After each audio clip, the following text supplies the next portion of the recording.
নিজের পায়ে দাঁড়াইতে না পারেন, কষ্ট করতে না পারেন, সফল হইতে না পারেন, জীবন যে কত কষ্টের হইতে পারে এটাই। এখন তো স্টুডেন্ট অবস্থায় আছেন, নিশ্চয়ই আপনারা বাবা মার উপরে ডিপেন্ড করে আছেন বা ভাইয়ের উপরে ডিপেন্ড করে আছেন, কিন্তু বেশি দিন না, আপনাদের কিন্তু 3 বছর পরেই আপনাদেরকে একা ছেড়ে দেওয়া হবে। সুতরাং এর পরবর্তী জীবনটা যেন কষ্টের না হয়। এবং এখন তো বাবা মার সাথে থাকেন, মানুষ এখনো আপনার সাথে বেইমানি করা শুরু করে নাই। যেদিনই আপনি বাবা মার কাছ থেকে একটু সরে যাবেন, দেখবেন যে কি পরিমাণ এই বাংলাদেশে বিশেষ করে আপনি এত বেশি লোকজনের সাথে দেখা হবে আপনার, দেখবেন যে এরা কারণে অকারণে আপনার সাথ ছেড়ে যাবে, আপনার দুঃসময়ে আপনাকে ছেড়ে যাবে এবং আপনাকে একদম পথে বসাই দিবে।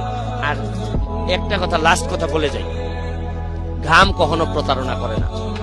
যে জায়গায় পারেন ঘামের মধ্য দিয়ে যদি সফলতা অর্জন করতে পারেন, মনে রাখবেন আপনাকে দিয়ে কিন্তু ইতিহাস বদলানো সম্ভব।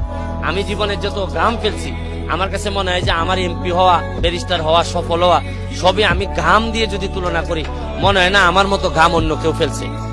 যত লন্ডন থেকে শুরু করে বার করতে গিয়ে এই বিভিন্ন অড জব করা থেকে শুরু করে যে পরিমাণ ঘাম ফেলছি, এটারই মূল্য আমি এখন পাচ্ছি। আমি কিন্তু ওভার ট্যালেন্ট কোনো ছেলে না, আমি একেবারে কষ্ট করে করে আসছি। অনেকে আছে সুপার ট্যালেন্টেড, ধরেন সচিন টেন্ডুলকার, সে কিন্তু আমার কাছে মনে হয় যে বাই বর্নই সে ট্যালেন্টেড।